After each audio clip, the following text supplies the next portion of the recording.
What is up, everybody? That car guy Eddie here, and today another video. Today is my latest toy. Yeah, you may have guessed it. It's a golf cart. One of the surprises that I have on the channel is, yeah, we're now doing golf cart stuff. It's hilarious because people ask me, they go, "Man, your channel is so diverse. What do you do?" And I was like, anything with a motor. That's right. That's what I tell people all the time. So welcome. If you're new here and you haven't had a chance to actually visit That Car Guy Eddie's website or channel before, definitely like and subscribe. Let me tell you what I got going on with the golf cart while I work on this actually. So what you're looking at here is you're looking at a 2016 Yamaha G29 48-volt electric golf cart. Why did I buy a golf cart, you ask? Why are you in a coral polo? Because I'm fancy. No, I'm just kidding. I'm on lunch, so I'm working today from home, which is great. And I think the coral looks good, so we'll just leave it like that.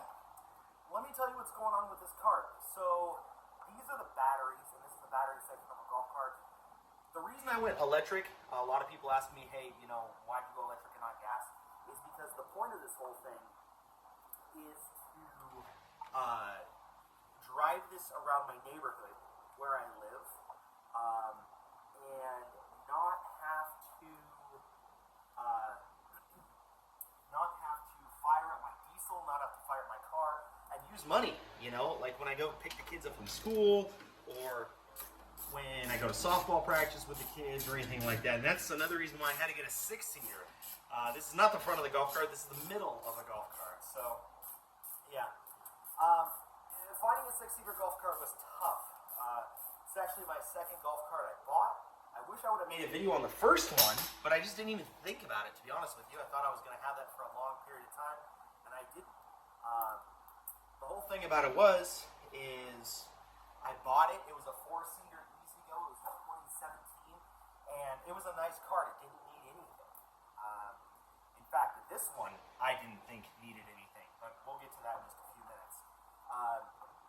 Yeah, I bought the Easygo, and it was great. The only problem with it was I realized that I needed more seats very, very quickly. You know, my 2-year-old, my girls, my teens that I have, we all weren't fitting in a 4-seater golf cart. So, with that being said, hence the 6-seater.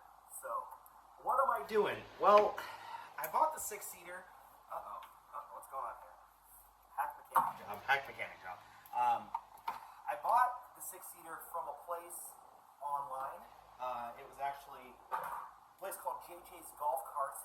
And like I said, I had so much trouble finding a 6-seater golf cart that when I did eventually find a 6-seater golf cart, I jumped all over the opportunity. Stupid me, I probably shouldn't have jumped all over the opportunity because I think I did it too fast. Not to bash JJ's Golf Carts, because JJ's been a pretty cool guy throughout the situation, but he sold me a cart that had 3 dead batteries.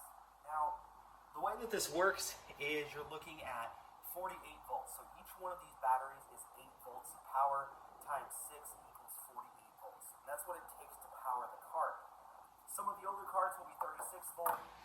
Some of the newer stuff and more powerful carts will be 72 volt. Just for reference, to give everyone a frame of mind, a Tesla is 200 volt. So you could probably say that this thing is quarter of the power of a Tesla.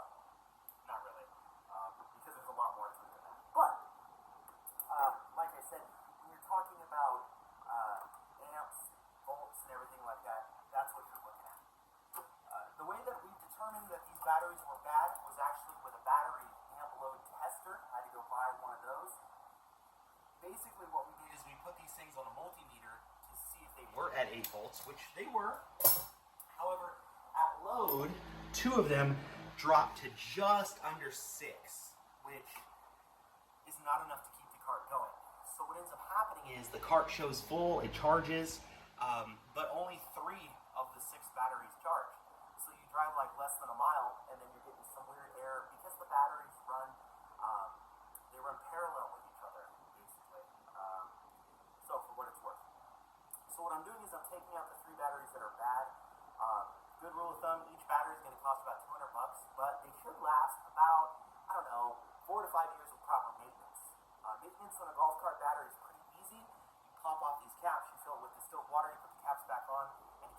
thing on the charger. I tell people that all the time. Keep them on the charger. Don't, please, whatever you do, don't say, oh, you know, I don't need to put my batteries on a charger. I don't need to put them. I'd rather them sit.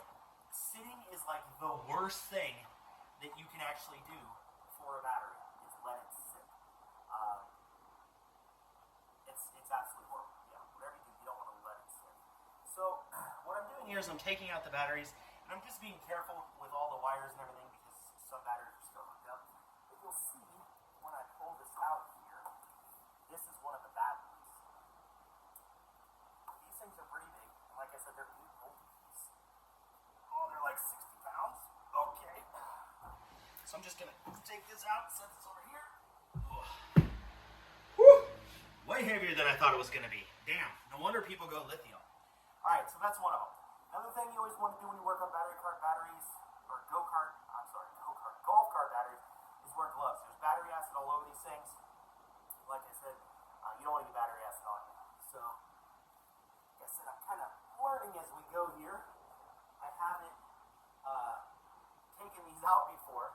And in fact, the load tester, I actually had Adam over here. We were doing a load testing last night, so thanks Adam for hooking me up with the load tester. Or hooking me up with the DIM, and then we had to go buy a load tester to see if the batteries were good. You know, that's something that you have to be willing to do if you get a golf cart, is possibly wrench on it.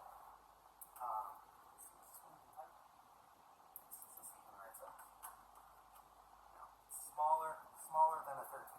Why would it be the same size as the rest of the bolts? Oh, because it's a used golf cart, which means somebody's taken it apart before and didn't put the right bolt back in. But hey, that's okay. I'm not even upset because I have a set of tools.